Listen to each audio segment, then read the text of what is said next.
हरे भरे और खुशियों से भरे जंगल में सभी जानवर मिलजुल कर रहते थे। शेर राजा अपनी ताकत से कमजोरों की रक्षा करता, हाथी अपनी समझदारी से सबको सलाह देते, हिरण अपनी तेज चाल से खबरें पहुंचाते, पक्षी जंगल में मधुर संगीत बिखेरते और बंदर अपनी शरारतों से सभी को हंसाते रहते थे। इस तरह पूरा जंगल एक परिवार की तरह प्रेम और शांति से बसाया गया था। लेकिन एक दिन सुबह सवेरे आसमान पर घने काले बादल छा गए, तेज हवाएं चलने लगी, पक्षी घोंसलों की ओर भागे, जानवर अपने बच्चों को समेटे और अचानक एक भयानक तूफान पूरे जंगल को अपनी चपेट में ले लिया। आसमान गरजा, बिजली चमकी, पेड़ जड़ सहित उखड़ने लगे, पत्ते और टहनियां हवा में उड़ने लगीं। नदियों में पानी का बहाव पहले बढ़ा और फिर कुछ ही घंटों में मिट्टी भर जाने से सूखने लगा। घर जैसे बिल, गुफाएं और घोंसले गंभीर रूप से क्षतिग्रस्त हो गए।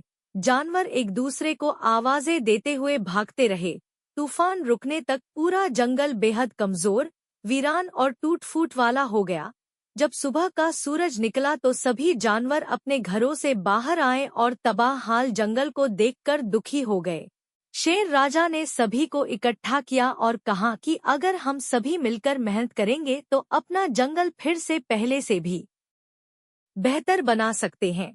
इसलिए हाथियों ने गिरे हुए बड़े पेड़ हटा दिए, बंदरों ने बिखरे पत्ते और टहनियां इकट्ठा करके सफाई शुरू की, हिरण तेजी से दौड़कर अन्य जानवरों तक संदेश पहुंचाते रहे, पक्षियों ने टूटी टहनियों से घोंसले फिर से बनाने शुरू किए, खरगोश मिट्टी हटाकर नए पौधे लगाए, भालू ने नदी में जमा मिट्टी साफ की ताकि पानी फिर से बह सके, बकरियों ने जंगल के टूटी हुई जगहों से झाड़ियां हटाईं, लोमड़ियों ने योजना बनाने में मदद की कि कौन सा क्षेत्र पहले ठीक करना है, गिलहरियों ने बीज इकट्ठा किए ताकि नए पेड़ उग सकें, और इस तरह कई हफ्तों तक सभी जानवर दिन रात मेहनत करते रहे।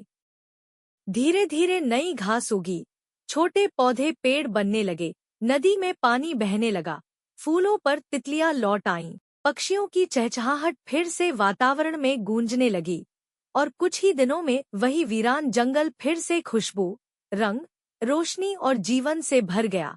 सभी जानवरों ने जश्न मनाया, नाचे, गीत गाए और शेर राजा ने कहा कि यह जंगल हमारी मेहनत, दोस्ती और एकता की वजह से फिर से बसाया गया है। इसलिए अब से हम हमेशा एक दूसरे का साथ देंगे, चाहे कोई भी कठिनाई आए।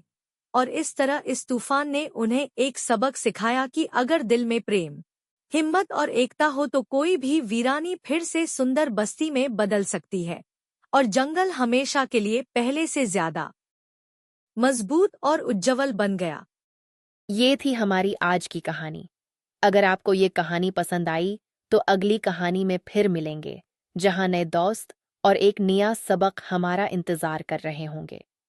मजीद दिलचस्प कहानियों के लिए सब्सक्राइब करें।